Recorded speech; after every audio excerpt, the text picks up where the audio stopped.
Hey guys, this is Joseph. Welcome to A Cup of Joe TV, the place to chat about business, marketing, online branding, and lifestyle, everything over a nice cup of coffee. In today's episode, you're going to learn a little bit more about who the hell I am, what do I do, and how I can help you today to find your niche in 4 easy, pleasy steps. Are you excited? Hit me a little thumbs up, and most importantly, hit the button subscribe so you do not miss my next episode.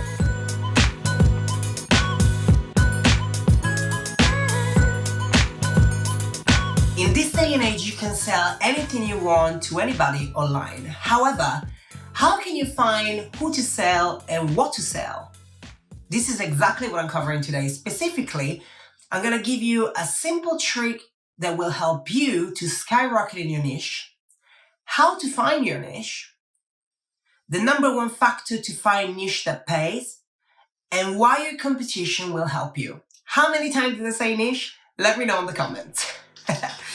Okay, great. First thing first, who the hell I am to tell you all of it. My name is Joseph Rebelli. I'm a marketing strategist, brand building expert, podcaster, and speaker. My job is to empower young entrepreneurs just like you to discover and embrace their zone of genius. Specifically, I help small businesses and startups to skyrocket their presence on social media and to really use strategically their platforms to promote their products and services. If you're someone who doesn't really know how digital marketing works, you have no idea how to really promote your services and your products online, well, I am the person to listen to it. So hit the button, subscribe to not miss my next video. I am Italian, originally from Venice, but I've been living in London for 6 years. I was only supposed to be here for 1 year, but I really love the country so much, and 6 years later, I'm still here. Always love fashion and beauty, and when it comes to my corporate days, I was in international business development for some major organization in the industry. My education is in international business, and my zone of genius has always been sales and marketing. In my last corporate job, I was looking after business development for the UK and Middle East for a big beauty company. And, the job was amazing. I loved what I was doing. There was so much traveling around and I was really, really enjoying it, but I wasn't really fulfilled, which is why a couple of years ago, I decided to really take that lead and start working for myself and open my own business. I was always passionate about social media and I really wanted to do something related to that. In my last job, I was involved with lots of creators, bloggers, and influencers due to the brand that I was working for. And I always been passionate about photography and traveling. And when it came to my business, I really wanted to, focus on that. I started to collaborate with some brands and really getting involved in the strategy behind the campaigns that were involving creators, influencers, and bloggers.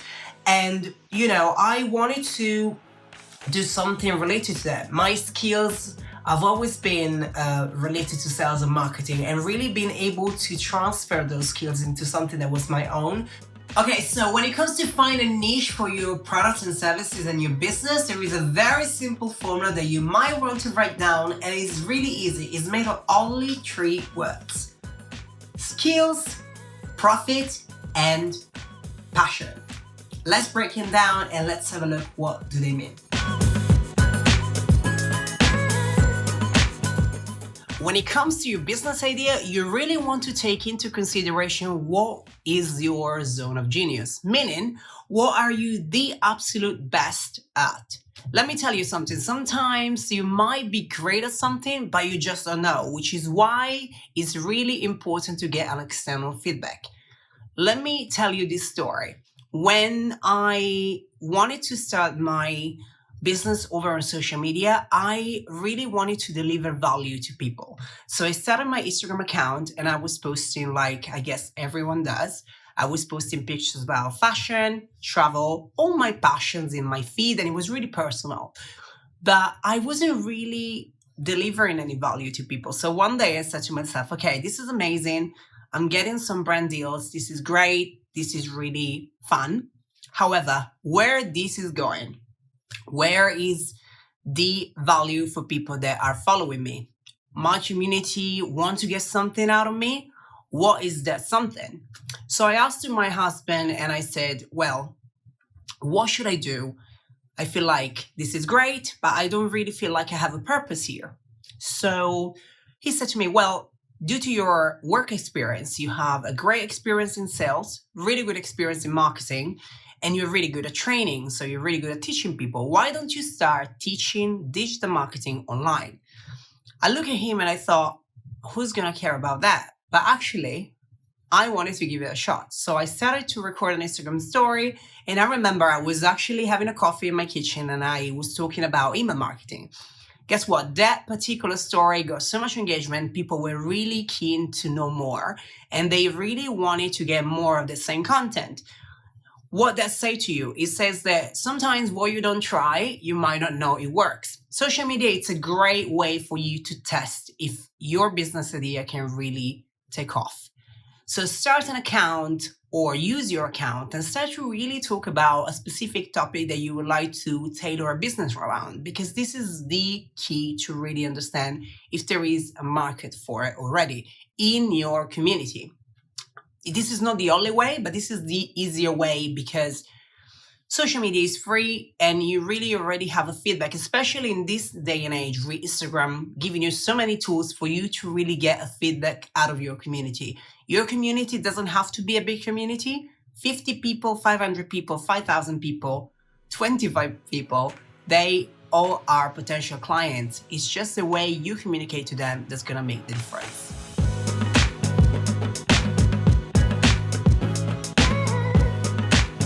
After brainstorming your business idea and really understand what kind of problem are you trying to solve and how your solution can be different, it's really time to do the most important research you can possibly do.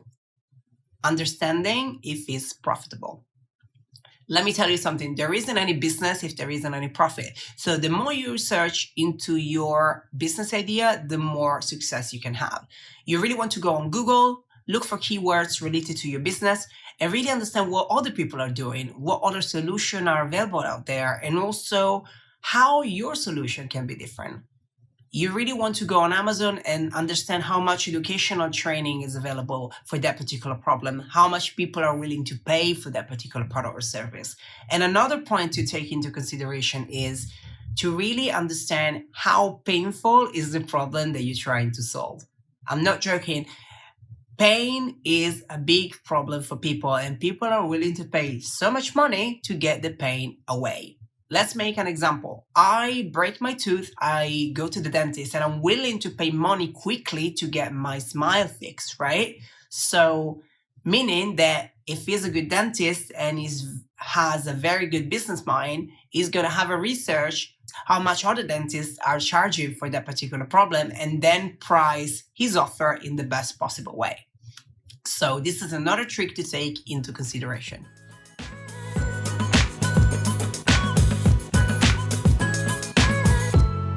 When it comes to passion, I might tell you something that could shock you. So your business is not necessarily what you're passionate about. For example, when I was a kid, I loved singing. I took singing lessons. I done many competitions. I was really successful with it. However, it didn't really turn into a business. And you know what? That's okay. Your passion is not necessarily what could turn your idea into a business. And very often, you don't really want your passion to become a business because that could be your way to actually get away from your routine and do something different. Many ideas that we have are related to passion, and very often many people don't turn those ideas into a profit because they are not passionate enough. Passion can develop with time. You can be really good at something and you can develop passion on what you're doing with time, but that doesn't mean it started as a passion from the beginning. When I started working in sales, I didn't know I was passionate about sales. I thought it was good. I thought I was good at it. I thought it was something that excited me and I found was rewarding and, different.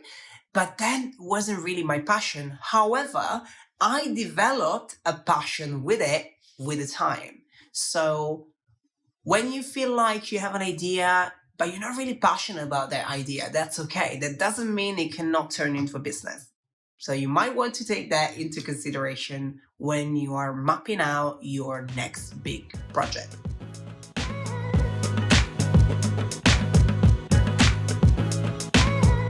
When it comes to finding your niche, one of the most threatening parts, especially when you're starting out, is competitors. So many people out there are already doing something that you're trying to do, and they probably have so many people out there that are working for them, they have social proof, and maybe a huge budget behind them that can really help them to make it happen, right?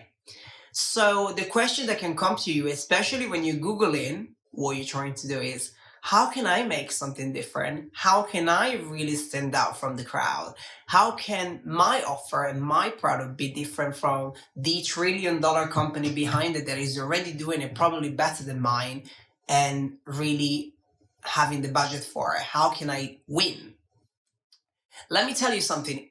There isn't anything in this day and age that hasn't been created already. And lots of entrepreneurs out there feels like they need to come out with something completely new, completely different, completely not existing already. If you can, that's great. And this is going to be one of the reasons why you can win. But if you don't have it, that doesn't mean you can't have a business. What you really want to look into it is the perspective of the way you're looking at competitors. Competitors can really help you to test and understand if your business is a good idea and if it's working. You really want to Google the best person or what you're trying to do. Try to look at the master on your niche. Look at someone that is already doing it, succeeding it, and try to understand and research his business model. And try to replicate that business model into your product and service. That doesn't mean you're copying his idea, not really. And the reason why is because you have your skills. Your skills, your background, your experience, your expertise is what is bringing something bigger to your customer and is value. Your value comes from your expertise and your background and for what has been your journey. This value is completely different from the value that your competitors are bringing to you, which is why you can still have a niche and you can still have a product or service that you can sell. Your experience, it's a gift that people are willing to pay for and experience. And you don't really want to steal this opportunity from yourself to really create and be a service for someone out there. So try to look into competitors in the way they can help you. Look at their business model, look at their business, structure, and try to really replicate that and add the value that only you can bring into it. We got to the end of the first episode of A Cup of Joe TV, and I cannot thank you enough for watching. This channel is super new, guys, so your feedback is key. Let me know in the comments, what do you think of the video? If there is anything I haven't covered, let me know. And what is the biggest takeaway of today's show? If you feel like this video can help somebody of your community up there over on social media, make sure you share it and tag me so that I can repost you and give you a shout out on my next video as well. Most importantly, if there is any particular topic that you would like me to cover in the next videos, let me know as well, because any feedback, any advice is way welcome. This channel is super new, so I would love some love from you. So make sure you like it, you recommend it to your friends, your family, to people that you know. It's all business strategies, it's very pink, it's quite fun. So just do it. So if you're looking for more digital tips and tricks, you can follow me over on Instagram and join my wonderful community. I share so many useful tips each and every day, and you can get to know me a little bit better out there. I am super active on stories as well as feeds, so make sure you do not miss my content there. And if you want to hear from my guests over on A Cup of Joe podcast, you can find it on iTunes, Spotify, Google Podcasts, so make sure you subscribe and you do not miss my next episode, which is airing each and every Monday at 5 p.m. I will see you here on YouTube with A Cup of Joe TV, same time, same place next week. Thank you for watching.